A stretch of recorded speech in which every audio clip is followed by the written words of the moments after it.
Estamos en el día martes ya 16 de julio de 2019. Esta mañana en el espacio de la entrevista vamos a hablar de un tema que es muy importante y que ha sido pues siempre un tema muy sensible para todos los salvadoreños. Nos referimos al funcionamiento del sistema de salud. El fin de semana generaba mucha discusión el tema del abastecimiento de medicamentos. En estos últimos días se ha hablado también sobre las enfermedades transmitidas por el zancudo y de otros aspectos que tienen que ver en sí con el funcionamiento del sistema de salud. Hoy vamos a hacer, una serie de preguntas relacionadas con esto, con salud, pero vamos a poner algunos hechos en contexto y luego saludamos a quien ya nos acompaña aquí en el espacio de la entrevista de Hechos AM. Ha transcurrido un mes y medio del traspaso de mando y en materia de salud el gobierno ha recibido ya importantes donativos de medicamentos para enfrentar el desabastecimiento de medicinas en la red pública de salud. Este fin de semana, las autoridades llevaron una dotación de medicamentos tanto al Hospital de Niños Benjamín Plum como al Hospital Rosales. El presidente de la República, Nayib Bukele, informó a través de Twitter que tuvo que evitar muchos procesos burocráticos y ordenar que se agilizara el trámite en aduanas para la entrega del lote. El medicamento fue donado por la fundación estadounidense Direct Health. La ministra de Salud aseguró que en un par de semanas esperan el ingreso de otro donativo gestionado por la Fundación Mundial de Hemofílicos. El medicamento Factor 8 permite ayudar a mejorar la coagulación sanguínea y es prioritario en los tratamientos para niños y adolescentes que padecen de hemofilia. En otro tema, ya transcurrieron 4 días de la explosión en una venta de gas propano que dejó 3 muertos y más de una docena de lesionados en mexicanos.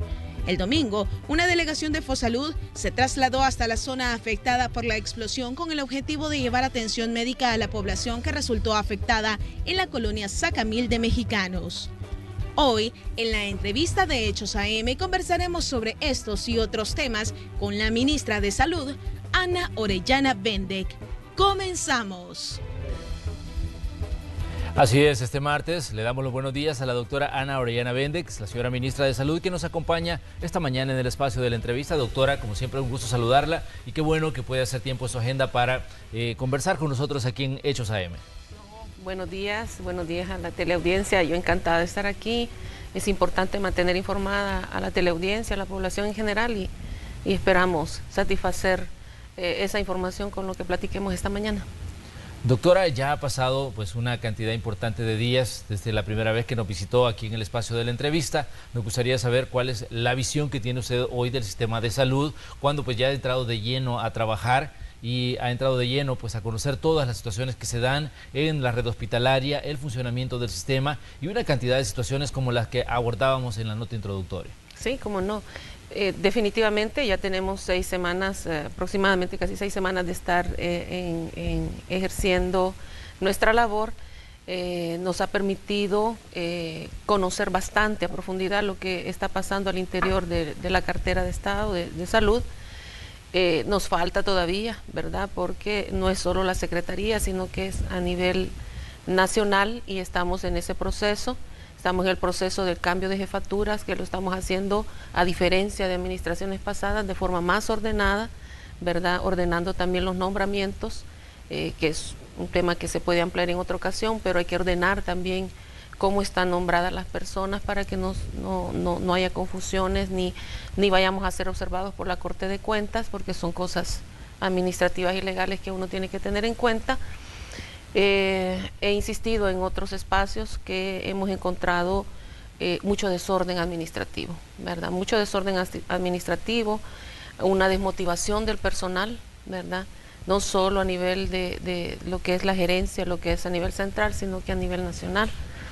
Y hemos encontrado también un poco de resistencia de algunas personas que todavía no, como dice folclóricamente, no les cae el 20, que estamos en una nueva administración, que es una nueva forma de hacer gobierno, que no es desde un escritorio, que tenemos que ejercer para lo que nos han contratado, tenemos que hacerlo y hacerlo bien, que estamos en una cartera de Estado muy, muy delicada y muy sensible para la población, porque es el tema de salud, ¿verdad? El tema de recuperar la salud de madres, de padres, de hijos, de abuelos, de nietos, hermanos, etcétera. Entonces, tenemos que como reactivar eso, ¿verdad?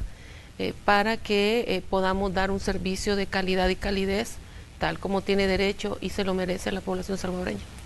Doctora, ¿cuál es la proyección que tiene usted para el sistema de salud, considerando que ahora pues usted le va a imprimir su propio ritmo de trabajo y le va a imprimir pues su propia visión de lo que usted quiere hacer con el sistema de salud? Claro, cómo no, qué bueno que me preguntan eso, porque si bien es importante y es crucial conocer la situación actual de salud, también es importante hablar de lo que se proyecta. Estamos trabajando con base a la Política Nacional de Salud, el Plan Cuscatlán, y hay varios ejes, entre ellos la integración del sistema, ¿verdad? Estamos trabajando en eso, estamos ordenando ahorita cada quien su casa, me refiero al Instituto Salvadoreño del Seguro Social, IRRI, COSAM, Bienestar Magisterial, y luego después vamos a empezar a tener reuniones estratégicas para poder ir trabajando en una sola línea y que el sistema se vea integrado, la atención sea integral, ¿verdad?, para la población. Y también estamos trabajando muy fuerte el tema de la humanización de la salud. Ha sido triste encontrar, durmiendo el sueño de los justos, todo un proyecto, todo un programa, todo un manual, ¿verdad?, de humanización de la salud. Y hemos encontrado también personas altamente capacitadas, incluso fuera del país, por organismos interesados en el tema de humanización. Entonces estamos ahorita conformando ese departamento, actualizando ese manual de normas y comenzar a trabajar en ese tema. También ya nos sentamos con el Seguro Social, con las personas que han sido designadas en este tema en el Seguro Social, para próximamente hacer el lanzamiento conjunto del tema de humanización de la salud, que no es más que entrar en un proceso de capacitación, de hacer conciencia en el personal de salud, ¿verdad?, mejorar sus capacidades, tecnificarlos más en el tema del trato hacia las personas, ¿verdad?, y sin descuidar al recurso humano, porque el tema de humanización es en dos vías. Sí. En la vía hacia la clase de atención que se da a los usuarios y cómo se potencian las habilidades y se mejora la salud mental del trabajador de salud, que sí se ve muy afectada con el tiempo, se ve muy afectada. Tenemos el síndrome del quemado, burnout, que hay que identificarlo y tratarlo en el personal por la gran carga de trabajo y por las escenas que a uno le toca atender, ¿verdad?, en el día a día del trabajo de salud. Sí, definitivamente eso es el agotamiento por causa del trabajo, ¿no? El síndrome del quemado, que es un tema del que el mundo está hablando hoy. De hecho, bueno, la Organización Mundial de la Salud ya lo reconoce como un padecimiento grave, ¿no? El síndrome del quemado, el agotamiento generado por el exceso de trabajo. Claro, así es. Entonces, es importante también atender quien brinda los servicios, ¿verdad? Entonces, eso se ha descuidado por mucho tiempo, se ha descuidado por muchísimo tiempo y ahí está, ¿verdad? Entonces, allí está gente capacitada, gente certificada, gente que puede apoyarnos en eso y que nada más estaba de ponerlos a trabajar, pero son las cosas que encontramos en el día a día de nuestro trabajo, encontrar cosas engavetadas, cosas durmiendo el sueño de los justos. Entonces, es importante. También tenemos proyecciones en el tema de los medicamentos. Es importante, ¿verdad?, que estamos ahorita tratando con la ayuda genial del señor presidente de la República, Nayib Bukele, que nos está apoyando 100% en este tema, pero no nos hemos quedado ahí, ¿verdad? Tenemos proyecciones bien específicas y tenemos casi, quizás un 50% armado, algo que pensamos esta gestión, la gestión del presidente y la administración de la cartera que él me ha encomendado, dejarle a El Salvador una verdadera unidad de gestión de medicamentos que dé respuesta, ¿verdad?, a que no haya más desabastecimiento, ¿verdad?, que esto sea una historia oscura dentro de la cartera de salud y comenzar a administrar suministros, ¿verdad?, a mantener una cobertura óptima, que los centros de atención a nivel nacional, no solo hospitales, sino que segundo y primer nivel se encuentren abastecidos, ¿verdad?, de los medicamentos que la gente necesita a la hora que llega a pasar consulta. Entonces estamos trabajando duro en esa línea, tenemos casi ya un 50-60% avanzado en el tema, porque no es fácil conformar una unidad gestora y en su momento el señor presidente hará el anuncio. Tenemos proyecciones con el Instituto Nacional de Salud, que es importante. En el país no se ha trabajado absolutamente nada en lo que es investigación en salud. Y tenemos ahí a la doctora Xochitl Sandoval, una médica ginecóloga, pero que es investigadora. Es alguien que se ha capacitado y fuera del país en el tema de investigación científica en salud, algo que no le hemos apostado, y sabemos que aquí hay talento, hay cerebro en el sector de medicina, ¿verdad? No solo médicos, sino también otro tipo de profesionales de la salud, y el Instituto Nacional de Salud está ahorita trabajando a todo vapor para recuperar ese espacio, y tenemos el apoyo del BID, tenemos el apoyo de otras cooperantes que están trabajando muy duro. También en el tema del laboratorio, el laboratorio central, ¿verdad? Que esperamos contar dentro de ella poco, y que el señor presidente pueda hacer los anuncios respectivos, inaugurar ese edificio, que ya hay cooperación, ya hay dinero dispuesto para eso, y que es un laboratorio que va a venir a dar respuesta inmediata a todos los procesos de investigación de enfermedades que se hacen. No es un laboratorio de ir a dejar muestras, sino que es un laboratorio científico. Entonces, son cosas que el país en salud no tiene y necesita, porque siempre trabajamos con estadísticas de México, de Estados Unidos, de Costa Rica, pero no las propias. Y nosotros tenemos nuestra propia idiosincrasia, talla, nutrición, etcétera, nuestros propios problemas endémicos, y tenemos que trabajar a eso. Entonces esperamos hacer anuncios al respecto sobre eso, además de otra serie de proyecciones que tenemos, que en el camino vamos a ir anunciando. Sí, muy bien. Doctora, el fin de semana se daba una discusión sobre el tema del abastecimiento de medicinas en los hospitales. Se analizaba, digamos, qué tan grave es el problema con el que usted se había encontrado. Algunos personeros de la anterior administración decían de que la situación pues no era como se había planteado. De hecho, ellos decían de que es el mismo letargo que lleva, digamos, el proceso de contratación, del proceso de compra a través del sistema que ya está establecido, la ley LACAP y todo esto, decían, para la compra de medicamentos, y que por eso a veces la medicina llega tarde a los hospitales. Pero el fin de semana se daba una situación hasta cierto punto de emergencia con el caso de la gente que padece de hemofilia, y que decían que no había este medicamento denominado factor 8, que es vital para que ellos pues puedan enfrentar esta enfermedad, o por lo menos paliar las situaciones que genera la hemofilia. Y esto es un problema que afecta pues a niños y adultos, y ya veíamos ahí los medicamentos que estaban descargando para llevarlos al Hospital Bloom y llevarlos pues a otros centros asistenciales donde se necesita. La pregunta que yo le quiero hacer a ustedes: ¿qué tan grave es el problema del desabastecimiento de medicamentos, y qué tan real es que el diseño del sistema de compra es el que hace que sea lento la llegada de los medicamentos a los hospitales? Sí, el problema de desabastecimiento es grave, ¿verdad? Es grave, tal como lo sospechábamos antes de nosotros retomar que el señor presidente Nayib Bukele fuera juramentado y ratificado, ¿verdad? Y tomar todas las carteras de Estado. Ya todo El Salvador, todos los que trabajamos en salud sabíamos que el problema era grave, ¿verdad? Era grave, y ya estando allí pues solo llegamos a confirmar que efectivamente, ¿verdad? Entonces el problema, lo decía en otro espacio, la ley, la CAP y otras leyes no están para entorpecer los procesos, sino hacerlos transparentes. Para eso se creó realmente. Y el problema es que nos vamos con los tiempos. O sea, un proceso que puede durar 3 días, 5 días, lo hacemos de 2 semanas. Que en todo lo que ve el papel, que en todo lo que regresa, y que la firma, le faltó el sello. Entonces, hemos visto desgraciadamente un poco esa desidia en este tema tan importante. Pero aunado a eso, hemos visto que no se ha proyectado correctamente cómo se va a manejar el tema de medicamentos, ¿verdad? Cómo se debería de manejar correctamente el tema de medicamentos. Y entonces, las administraciones pasadas, ¿verdad?, se han quedado administrando desabastecimiento, donde no hay, comprar un puchito aquí, traer de un poquito para acá, dejar vistiendo un santo de vistiendo otro, por decirlo así, como lo dice folclóricamente nuestra gente. Entonces, eso no es administrar suministros de medicamentos e insumos.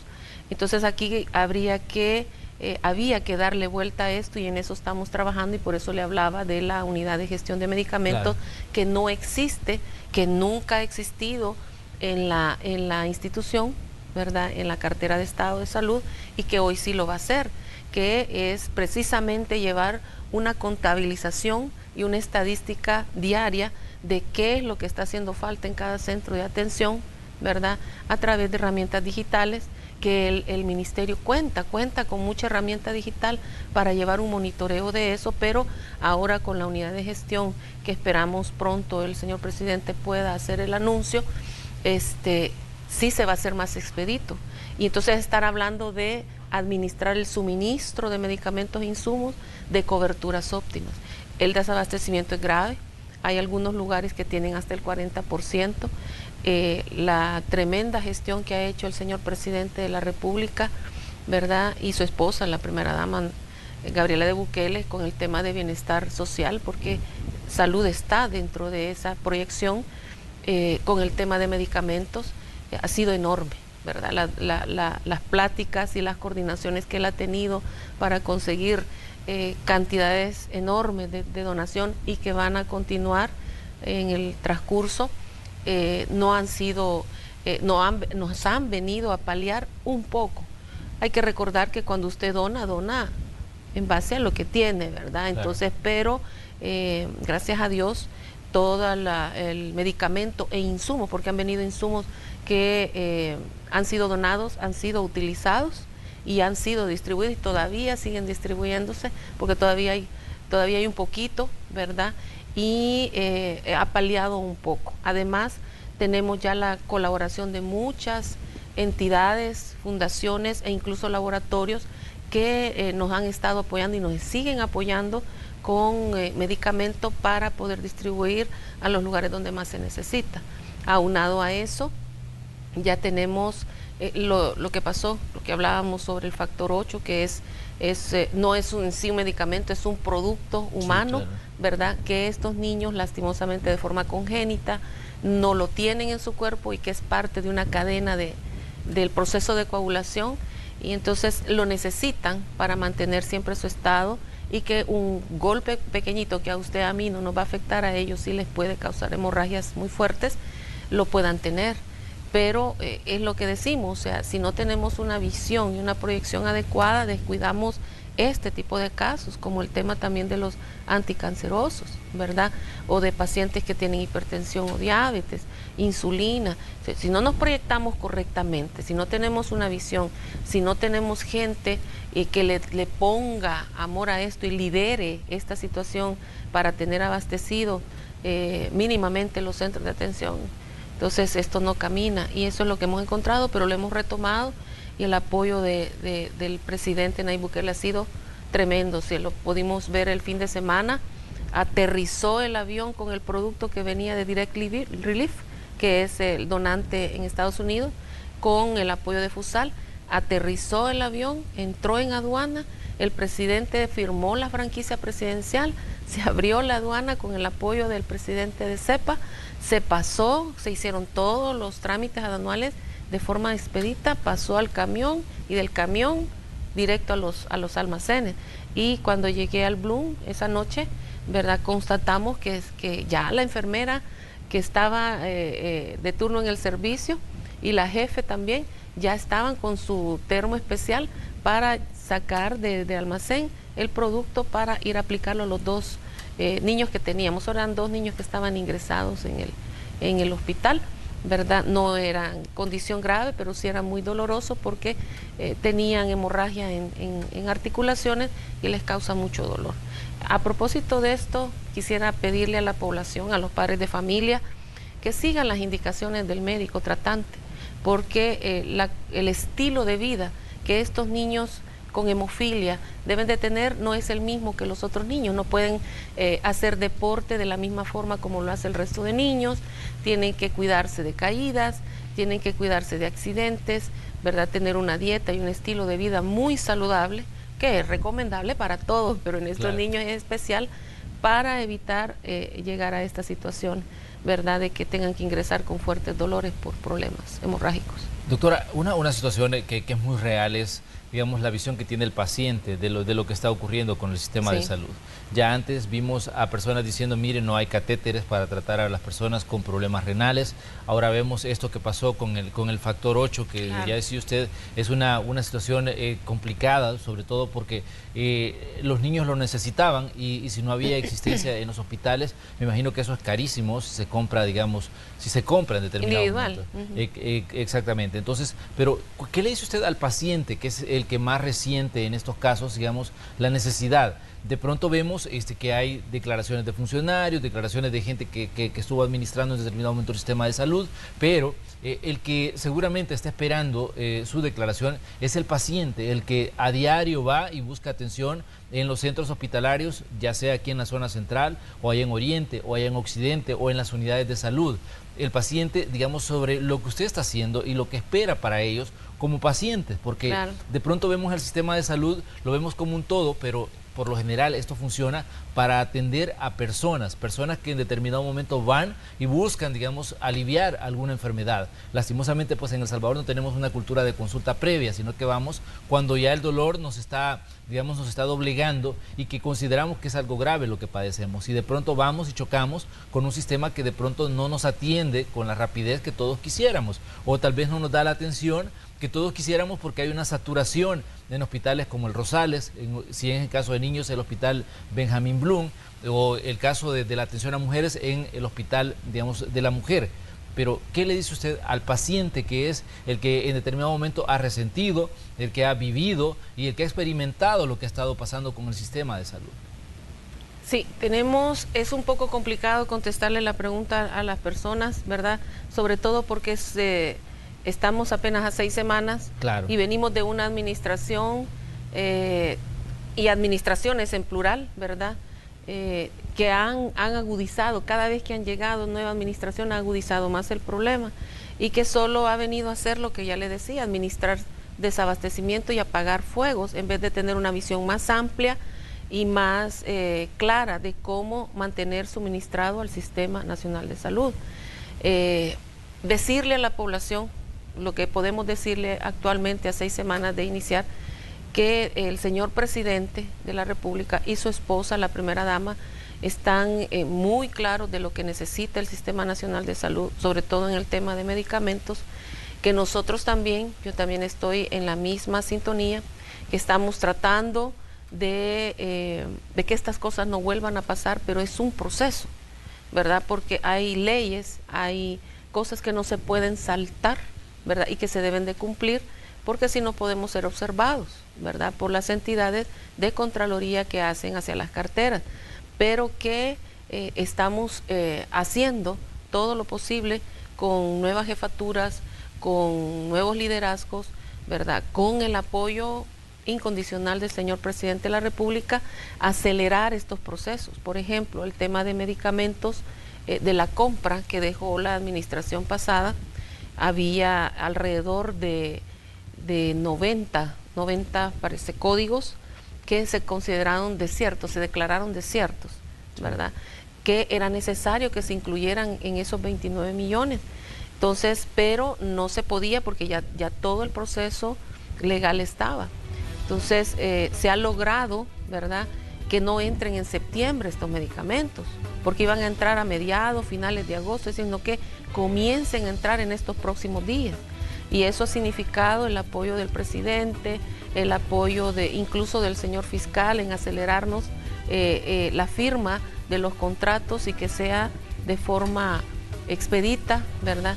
Ha significado hablar con los laboratorios y estar en plática constante con ellos para que en estos próximos días, y le estoy hablando de esta semana, comiencen a llegar esas compras, comiencen a llegar, al menos en parte, comiencen a llegar y empezar a suplir este problema. Decirle a la población que tengan confianza, que el señor presidente está velando por eso. Yo también, la primera dama también lo está haciendo y que próximamente esperamos que el señor presidente pueda hacer el anuncio que tenemos abastecido, aún con el presupuesto en ejecución, aún con todas las carencias con las que encontramos el Ministerio de Salud, vamos a lograr tener abastecido todas las farmacias, todos los almacenes, no solo de medicamentos, sino de suministros a nivel nacional. Entonces esperamos hacerlo, estamos trabajando 24/7 alrededor de eso, ¿verdad? No estamos sentados en el escritorio, andamos tocando las puertas, aceléreme esto, fírmeme esto, y la mejor prueba fue lo que pasó el fin de semana, ¿verdad? Desde Casa Presidencial y nosotros mismos hacer lo nuestro, y el apoyo de FUSAL, por supuesto, porque FUSAL también corrió para que esto se diera y que los niños, que son alrededor de 175 niños y más o menos un poco más de 70 adultos, puedan tener su medicamento factor 8 para ser atendidos.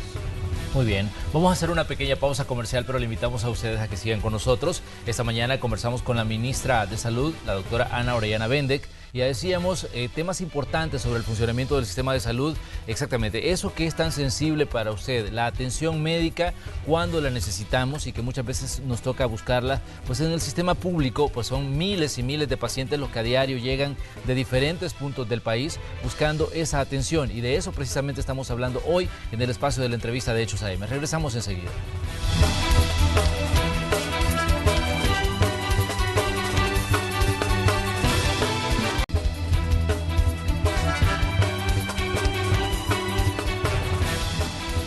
Esta mañana de martes conversamos en el espacio de la entrevista con la doctora Ana Orellana Bendec. Ella es la ministra de Salud y estamos hablando de temas importantes, temas que a ustedes le interesan porque se refiere a la atención que en determinado momento tenemos que buscar en el sistema hospitalario.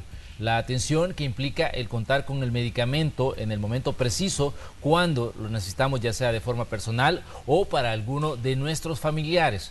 Doctora, hablábamos de un laboratorio especializado. Usted decía era necesario apostarle a la investigación, porque señalaba usted que en determinado momento El Salvador recurre a, digamos, utilizar estadísticas que no nos pertenecen, que son de otros países de la región, o que son de Estados Unidos, o que son de México. Pero usted me decía, El Salvador tiene su propio laboratorio y dentro de poco vamos a comenzar a trabajar con investigaciones que van directamente relacionadas a la situación de los salvadoreños, de la población que vive en esta parte de Centroamérica, sobre el impacto de enfermedades, sobre, digamos, situaciones que atañen a la salud de la población. ¿Para cuándo tienen previsto, digamos, ustedes que esto ya esté funcionando y qué tipo de investigaciones comenzarían, digamos, a hacer en este laboratorio especializado? Ahorita se están haciendo todas las proyecciones y es importante, qué bueno que volvemos a tocar el tema, para explicarle a la población que es un Instituto Nacional de Salud, es un instituto científico, ahí no se dan consultas, ¿verdad? Sino que es un instituto en el que se hace investigación en salud, ¿verdad? Difícil hablarle ahorita de exactamente de cuánto tiempo, pero esperamos a hacerlo muy pronto, ¿verdad? Hacerlo muy pronto. El señor presidente de la República iría a inaugurar estas instalaciones, pero es un proyecto que se está tratando de hacer a la brevedad posible con el apoyo de gente muy capaz y muy tesonera que está entrándole con todo a esto y con el apoyo del BID, ¿verdad? Y sus técnicos y sus asesores. Es importante dejarle a la población que eso lo encontramos tirado. Un edificio de último nivel, con tecnología y que le falta todavía, enorme, edificio enorme, ¿verdad? Donde también va a estar el laboratorio y que es de investigación. ¿Qué es lo que hace un Instituto Nacional de Salud? Por ejemplo, con el tema del dengue. Son 4 cepas, ¿verdad?, de dengue las que hay en la región centroamericana, y lastimosamente El Salvador la que más tiene en su ambiente es la cepa 2, que es la más virulenta, es la que más rápido hace que las personas se compliquen, por más que el personal de salud atienda, dedique tiempo, le dé control. Esta cepa es altamente virulenta, pero hoy por hoy no sabemos por qué la tenemos aquí, por qué no está en el resto de la región centroamericana, por qué nos afecta de esa forma y qué tenemos que hacer como salud y como población para defendernos de esta cepa, aparte de eliminar los criaderos de zancudo, que esa es la primera línea de batalla. Sí. Entonces, ¿por qué no sabemos? Porque nadie investiga. Entonces nosotros encontramos ese edificio prácticamente tirado, funcionando con personal que solo estaba ahí haciendo algún trabajo, ¿verdad?, en el tema de sobre todo que es capacitaciones y otras cosas, y ahorita se ha comenzado a retomar lo que realmente el instituto debe hacer y también a proyectarse ya con el tema del laboratorio nacional y pedirle a los señores del consejo, al señor alcalde, que ya nos han mostrado su apoyo, por cierto, porque ya se les hizo una presentación de lo que es un laboratorio, porque los vecinos alrededor de donde está el instituto, que es un enorme, se les imagina que eso se va a congestionar, porque eso es un edificio hospitalario y que va a llegar la gente a hacer cola, a dejar muestra de examen de heces, de orina, y nada que ver. Allí no van a llegar pacientes, ahí lo que llega son tejidos, son muestras, ¿verdad? Que podría en algún momento significar un gran ahorro para la cartera de Estado y de salud, y para el país, no tener que estar enviando las muestras hasta el CDC de Atlanta, sino que las pruebas se hagan acá, ¿verdad? Y con resultados más rápidos. Entonces, eso es lo que hace un laboratorio nacional, eso es lo que hace un instituto. Entonces, decirle a los vecinos alrededor del instituto que no tenemos hasta nuestro propio parqueo, ¿verdad? Allí no va a haber problemas de tráfico ni nada, porque no es un centro de investigación, ¿verdad? Y si van a fotos de cómo existen en otros lados, no es un hospital, ¿verdad? Sino que son otro tipo de trabajo que se hace en salud, que también es necesario, por lo que ya le decía, para investigar temas como esta cepa tan virulenta que nosotros tenemos en nuestro país desde hace mucho tiempo, ¿verdad? Muy bien, doctora. Definitivamente el tema del dengue es una preocupación. Sí. Estamos en temporada de lluvias y eso también favorece, digamos, que los criaderos de zancudos proliferen. Ya hemos dicho en diversas ocasiones a través de este espacio, nosotros le hemos dicho al ciudadano que el criadero de zancudo debe ser eliminado por las personas que residen en las casas, por las personas que residen en las comunidades, que cuando se dice, mire, que no vinieron a fumigar, la fumigación solo mata el zancudo que está volando, pero no el que está en los criaderos, y que eso le corresponde pues al ciudadano hacerlo. ¿Qué tan grave, digamos, está la situación, doctora, en cuanto al dengue? Digamos, las atenciones que se dan en los hospitales, las atenciones que tienen que ver con los niños, y es una, ya decía usted, es una cepa altamente virulenta la que nos está atacando a los salvadoreños, y por ende es importante que la población conozca, digamos, qué es lo que está ocurriendo con esta enfermedad. No, es serio, es grave, es serio lo que está pasando con el dengue. Se nos ha elevado y se nos ha disparado los casos febriles, sobre todo en los grupos vulnerables, y en este caso los niños y las niñas. Recuerde que es un grupo de niños que a veces por sus juegos, etcétera, tienen más cantidad de piel expuesta a las picadas, ¿verdad? Entonces, es un grupo vulnerable, ¿verdad? Entonces, sí tenemos una tremenda elevación de casos, ¿verdad? De hecho, decirle a la población que desde hace más de una semana ya estamos en pláticas con la Dirección de Protección Civil analizando esta situación, ¿verdad? Porque creo que vamos de camino a tomar medidas ya sanitarias de emergencia, en el sentido de ponerle control a esto de los criaderos, que déjeme decirle, la semana que se dedicó a la eliminación de zancudos y criaderos de zancudos funcionó muy bien. O sea, demostrarle a la población que eliminando los criaderos aumentamos la posibilidad de que no nos enfermemos, porque ese es el punto. Claro. Entonces, antes de la fumigación nosotros teníamos 20 municipios con índice larvario abajo del 4%, que es lo esperado. Son estadísticas que se manejan, ¿verdad?, en la región, que siempre va a haber zancudos, porque estamos en un país tropical. Entonces, pero debe haber un índice larvario del 4%. Pero antes de la fumigación apenas si teníamos solo 20 municipios en esa condición. El resto estaba entre 4 y 12%, y había otro cantidad en 12% y más. Entonces, con la semana de eliminación de los criaderos, logramos llegar a 81 municipios ya, que ya están en riesgo verde, en color verde, o sea que tienen menos del 4%. O sea, sí funciona, pero necesitamos el concurso de todos, ¿verdad? De las carteras de Estado, que fue lo que se hizo, se participó en esa semana. El señor presidente de la República nos ha pedido siempre trabajar de forma transversal, ya no como islas, cada quien por su lado, ¿verdad? Sino que trabajar en conjunto. y tuvimos el apoyo de algunas alcaldías también, y necesitamos también el apoyo de la población. Esto también tiene que ver mucho con el apoyo de la población. Culturalmente tenemos que hacer algunos cambios, unos golpes de timón que debemos de dar, ¿verdad? Para poder también saber utilizar el sistema de salud, ¿verdad? Pero en esto del tema del zancudo necesitamos el concurso de las familias, ¿verdad? Que nos ayuden, que no estén esperando a soldados a sacar chatarra, o que nosotros lleguemos a estar revisando pilas cuando debería ser labor de nosotros estar lavándolas cada 2, 3 días, dependiendo del suministro de agua, porque entendemos que hay lugares que tienen serios problemas con el suministro de agua. Entonces, pero para eso existen bolsas, tapar lonas, tapar esto, los alevines, ¿verdad? Usar pescadito, que también funciona perfecto. Entonces, la idea es tener limpia nuestras casas, nuestras canaletas agua lluvias, tragantes, floreros, patios, ¿verdad? Para evitar los criaderos de zancudo, y si encontramos, destruirlos inmediatamente, porque un solo zancudo puede afectar a una buena parte de una comunidad. Como usted nos decía, se están hablando con Protección Civil sobre el tema de las medidas a tomar. ¿Esto implica, digamos, una emergencia por dengue, doctora?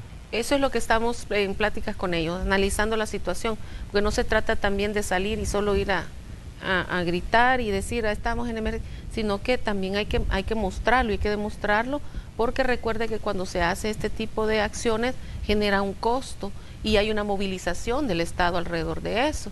Entonces se tiene que sustentar correctamente. Eso no significa que estamos diciendo que no hay casos o que no se ha salido de la curva de seguridad en el corredor endémico. Sí tenemos aumento serio de casos, el doble, ¿verdad?, de lo que estaba el año pasado para esta misma fecha. La cantidad de casos sospechosos, la cantidad de hospitalizados por casos febriles complicados, la cantidad de muertes sospechosas por dengue, sí se ha aumentado.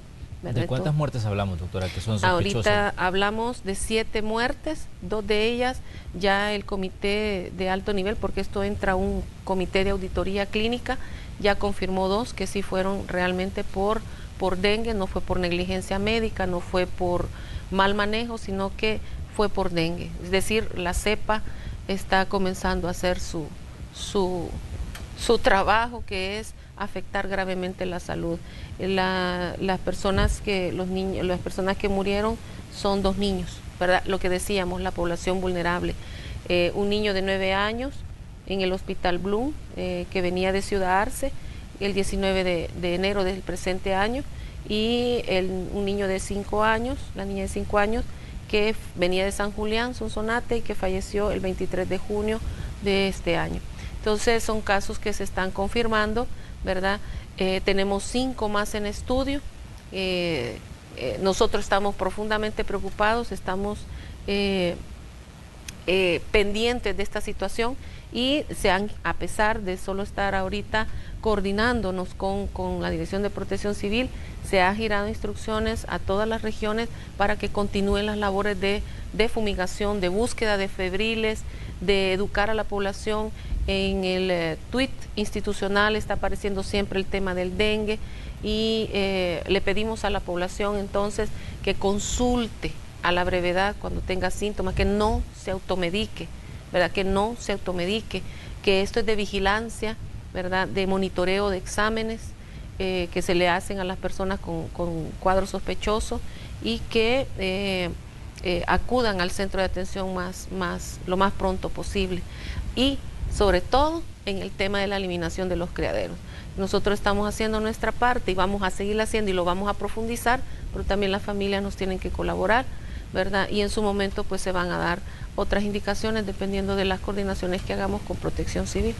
Doctora, si hablamos de un tema como el dengue, seguramente, bueno, habrá cuestionamientos de personas que estuvieron en la administración anterior y podrían decir que el tema se le ha salido de las manos.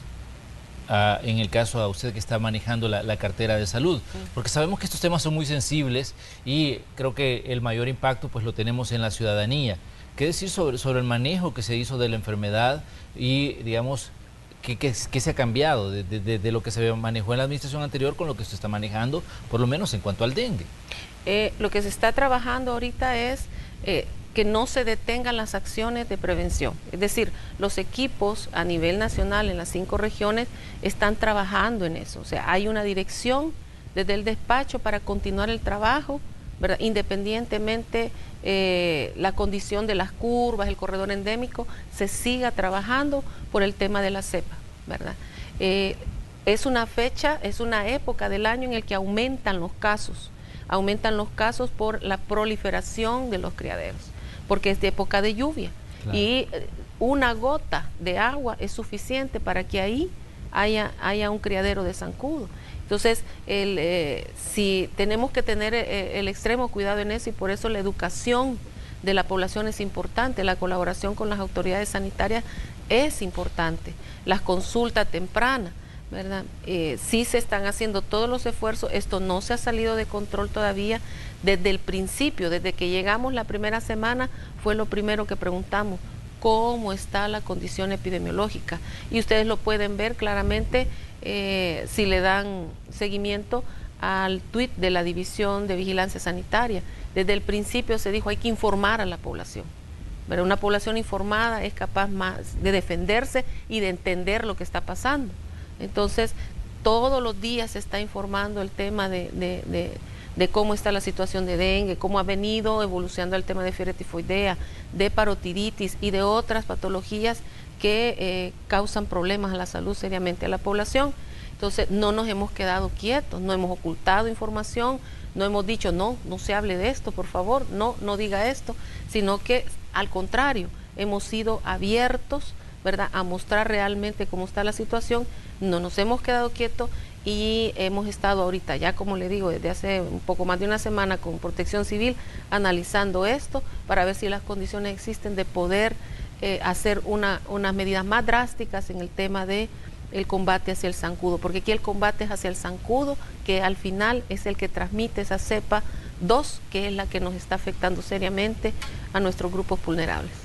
Exactamente, y le reiteramos ese dato importante, que usted debe colaborar por la salud de su familia, que revise en casa que no haya criaderos que estén pues produciendo zancudos, porque Exacto. Definitivamente ese es un problema que no se resuelve solo con fumigar. Todos tenemos que tener claro que tenemos que colaborar. Exacto. ¿Por qué? Porque estamos hablando de la salud y el bienestar de nuestra familia, de Exacto. Nuestras comunidades. Exacto. Porque de pronto tal vez nosotros sí tenemos limpio, pero nuestro vecino tal vez tiene, digamos, agua rezagada. Casas que a veces están, digamos, solas, que no está viviendo nadie, pero tienen agua en depósitos o tienen agua que producto de la lluvia. Es importante que todo esto se revise para evitar pues mayores problemas con esta enfermedad, que como bien decía la doctora, este es un país tropical donde abundan pues los zancudos por las mismas condiciones climáticas Exacto. En las que vivimos. Y creo que es importante y hacer énfasis en que esto no corresponde solo a la gente de salud, a la gente de las unidades de salud y a todo el personal operativo del sistema que previene esta enfermedad, sino también es una cuestión de conciencia y de educación Exacto. A la hora de manejar una enfermedad como esa, ¿no? Exacto, porque ya lo decíamos, esto incluso también tiene que ver con las instituciones, ya sea públicas o privadas, ¿verdad? Tener los comités de seguridad industrial, ¿verdad? Hacer revisiones de sus canaletas, hacer revisiones de sus oasis, hacer revisiones de cualquier depósito en el que tengan agua, ¿verdad? Porque también se pueden enfermar en el trabajo. La casa puede estar limpia. Esto es, en las comunidades es la práctica del buen vecino, ¿verdad? Si yo tengo un vecino que todo el día trabaja, solo llega a dormir y sé que la pila la deja con agua y yo le puedo decir con mucho tacto, ¿verdad? O decirle a la DESCO o a las autoridades sanitarias o municipales: tenemos un vecino que tiene las pilas, yo tengo mi casa limpia y todo, pero tenemos un vecino que no vemos allí, creemos que por ahí puede haber. Son prácticas de buen vecino, ¿verdad? Porque como acaba de decir usted, es toda la comunidad la que se ve afectada. Yo puedo tener mi casa limpia, pero si los de la par están, que no tienen ese cambio cultural necesario, pues nos vemos afectados todos, pues, ¿verdad? Sí, exactamente. Doctora, hablábamos también de otra enfermedad, las paperas, que había estado afectando a la población. ¿Cómo está esta enfermedad y la tifoidea también, que son, digamos, las 3 enfermedades de las que hemos estado hablando a nivel mediático en los últimos días? Ya abordábamos el tema del dengue, usted nos decía, es una situación un tanto delicada, ¿sí? Pero también había, digamos, información sobre el tema de las paperas y también de la tifoidea. ¿Qué datos tiene usted de estas enfermedades, doctora? Ambas van a la baja. siempre están apareciendo casos, están arriba en una zona, arriba de la zona de seguridad en el corredor endémico, pero están a la baja, ¿verdad? Están a la baja, las medidas de control que se están haciendo están bien, la gente está colaborando, los inspectores de saneamiento están trabajando mucho en eso, se están detectando los casos, se están tratando, ¿verdad? Pero sí va a la baja, la tendencia es a la baja, ya en la semana 27 la tendencia es a la baja, ¿verdad? Lo que sí nos preocupa es el dengue, que va hacia arriba, ¿verdad? Entonces, pero en el tema de estas dos enfermedades va a la baja, y siempre recordarle a la población, en el tema de parotiditis es a través de la saliva, ¿verdad?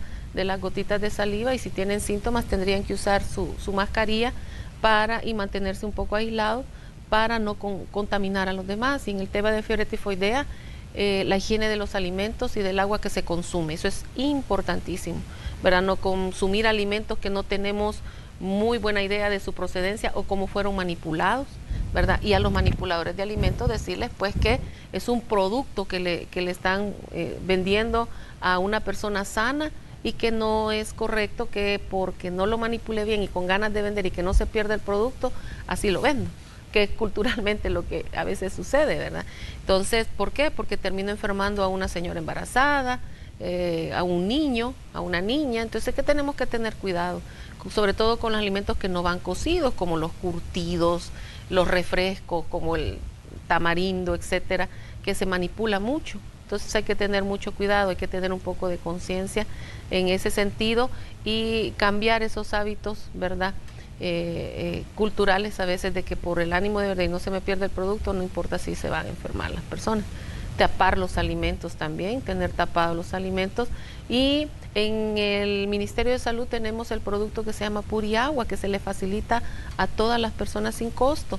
El Puriagua es una solución que se prepara de hipoclorito de sodio, que es específicamente para neutralizar más del 50-60% de las bacterias que más producen problemas diarreicos en las personas. Entonces, utilicemos el Puriagua, ¿verdad? Un frasquito puede durarle por mucho tiempo, sin costo.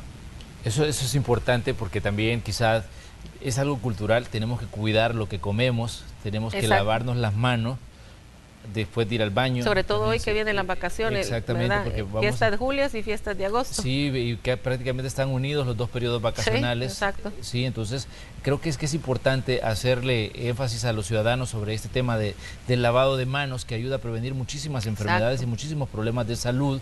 Y creo que eso es una cuestión que nos corresponde también como ciudadanos, hacer la colaboración pertinente al cuidarnos nosotros mismos. Estamos ayudando a disminuir, por ejemplo, la cantidad de emergencias que se atienden en unidades de salud o en hospitales. Situaciones como ya decía usted, la destrucción de los criaderos de zancudos, es algo que tenemos que hacer por nuestra comunidad. Cuidar lo que comemos, eso pues definitivamente tendría que estar, digamos, como algo extra que le digan en los sistemas de salud, porque al final tendría que ser ya algo que nosotros cuidamos ya, digamos, por naturaleza, pero muchas veces aquí somos un poquito descuidados en este tipo de cosas, y creo que es importante que le prestemos atención a todas esas recomendaciones, que a veces son cosas muy sencillas, pero que ayudan mucho a prevenir enfermedades. Hay un término que se ocupa ahora en salud, y es a nivel mundial, no lo dice la doctora Orellana, sino que es términos que se manejan ya desde la OMS, OPS, y es el autocuido, ¿verdad? Potenciar el autocuido de las personas. No es que no quieran que vayan a los sistemas de salud, porque no quiero que se malentienda, que la gente crea que se le está recargando solo a ellos el tema de la salud. No, es prevenir complicaciones. Primero, prevenir que la enfermedad dé. Si la persona está enferma ya, prevenir que se complique, ¿verdad? Y obviamente prevenir que pueda tener un desenlace fatal o complicaciones severas de rehabilitación. Entonces, el autocuido es un término muy importante que se está manejando a nivel mundial, donde se potencian las facultades educativas de las personas para prevenir las enfermedades y comenzar a tener un estilo de vida más sanos, ¿verdad? Nutricionales, de peso, etcétera. Hoy, por ejemplo, tenemos desnutrición en el país, sí, como no, pero se nos está disparando la curva de obesidad infantil, lo cual no es bueno. Y los salvadoreños no sé por qué pensamos que entre más gordito mejor, ¿verdad? Más bonito. Entonces, no es correcto. La obesidad, y sobre todo de tenerla muy pequeño, genera una cantidad de factores de riesgo para hipertensión, para diabetes, para obesidad, para problemas artríticos a edades tan tempranas como 20, 25 años. Pero yo he atendido pacientes de 22 años con hipertensión arterial y hipertensiones arteriales de difícil manejo. Entonces, cuando eso lo mirábamos en personas adultas mayores, pero eso viene porque el término autocuido todavía como que no lo hemos hecho propio en El Salvador y hacia eso vamos, ¿verdad? Hacia la medicina preventiva, hacia el autocuido, ¿verdad? Y que la salud la cuidamos todos. El Ministerio de Salud no se separa jamás de su función de proveer servicios de salud dignos, ¿verdad? De calidad y con calidez, pero también el tema del autocuido es muy importante, ¿verdad? Muy importante para que cada vez sea mejor no ir a buscar los servicios, ¿verdad? Porque me cuido, ¿verdad? Y que me enseñe, el Ministerio de Salud está para enseñarle cómo hacerlo. Y por eso los invitamos a que sigan el tweet institucional donde siempre estamos dando ideas, dando prácticas de autocuido. La DBS informa también sobre esto, etcétera, ¿verdad? Esto es de educación, es un proceso, ¿verdad? Y es un golpe de timón hacia un cambio de cultura sanitaria diferente. Yo creo que lo de los niños gorditos es una cuestión hasta cierto punto cultural. Hemos pensado de que un niño que está gordito es porque está bien cuidado, está bien alimentado y no pensamos tal vez de los problemas que pueda tener a futuro. Exacto. Y esa es una situación que ha cambiado mucho, digamos, y que ya necesariamente si usted está con exceso de peso, pues hay que cuidarlo por todas las enfermedades que usted ya nos decía que vienen derivadas de eso y sobre todo cuando desde la niñez quizás tenemos un cambio en nuestros estilos de vida, pues vamos a llegar a ser adultos saludables, no vamos a tener tantos problemas. Pero qué bueno, doctora, que ha podido venir a conversar con nosotros esta mañana. Le agradecemos su tiempo, sabemos que tiene una agenda saturada todos los días y de una cantidad de actividades que tiene que desarrollar, pero definitivamente creemos que es importante conocer su punto de vista sobre lo que está ocurriendo y que el ciudadano la pueda escuchar y que pueda pues conocer cuáles son sus visiones, cuáles son sus proyecciones respecto al manejo del sistema de salud. Exacto. No, yo encantada de venir, gracias por invitarme y espero haber aclarado algunas situaciones. Decirle a los que nos siguen en redes que a veces se me enojan un poquito porque no les contesto los tweets y me dicen, no me contesta, doctora, pero lastimosamente la agenda tan apretada, pasamos más en campo, ¿verdad? En reuniones estratégicas de trabajo para poder ir resolviendo los graves problemas que tenemos gerenciales y administrativos dentro de la institución para resolver con celeridad. Entonces de repente no me queda chance de contestar, ¿verdad? Pero créanme que sí leo lo que dicen, críticas buenas, críticas malas, ¿verdad? Las leo, pero quisiera poder contestar, pero ya prontito creo que vamos a poder hacer un tiempo en la agenda para dar alguna respuesta, aunque sea general, a algunas cosas que preguntan, que indagan, que se cuestionan, ¿verdad? Porque tienen derecho a preguntar, no hay ningún problema, ¿verdad? Solo pedimos un poco de cordura al hacerlo y educación, ¿verdad? No hay necesidad de decir cosas muy fuertes para preguntar y nada, estamos a la orden, ¿verdad? Y esperamos que lo platicado en la mañana le haya servido a la población. Doctora, le queremos agradecer, muchas gracias por estar con nosotros esta mañana. La doctora Ana Orellana Bendec, ministra de Salud, hablando de temas importantes para usted, como el tema del dengue y otras enfermedades de las que hemos estado hablando también a nivel mediático. Agradecemos a la doctora pues, por sus palabras. También les invitamos a ustedes a que continúen informándose con Noticiero Hechos, porque tenemos más información que detallarles, información importante sobre lo que está ocurriendo con el tráfico, qué podemos esperar sobre el clima en esta mañana de martes. Así es que le invitamos a usted a que siga informándose con nosotros. Somos Hechos AM. Regresamos luego de la pausa.